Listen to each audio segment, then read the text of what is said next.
عزيزي مولود برج الأسد، وأخبارنا لإلك بشهر نيسان يلي كمان عم نشوف أكثر مواليد برج الأسد يلي عم بخططوا للقيام بسفر قصير أو قريب، بالرغم من وجود بعض الضغوطات المالية، ولربما يستقبل أو يتلقى دعم من الخارج أو هدية تكون مفاجأة له.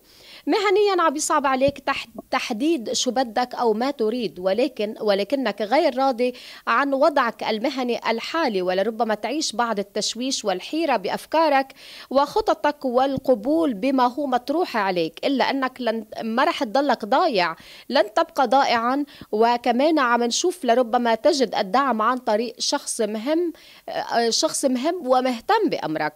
وأما عاطفيا قد تحن للماضي، ولربما تسعى للقيام بمبادرة تسهل عليك فك الخلاف أو التصادم مع الشريك. وأما ماليا فيبدو أنك جاهز للتفلت من بعض النفقات، أو حتى دراستها اقتصاديا، أو دراسة وضعك المادي اقتصاديا، ويبدو ذهنك حاضر لزيادة مداخيلك المالية. فيعتبر شهر نيسان شهر لا بأس فيه على الصعيد المالي، وخصوصا أنك أنت عم تبحث عن مداخيل إضافية، وكمان عم نشوف لربما كمان وضعك العاطفي يتحرك بطريقة تكون أنت المبادر بهذا التحريك.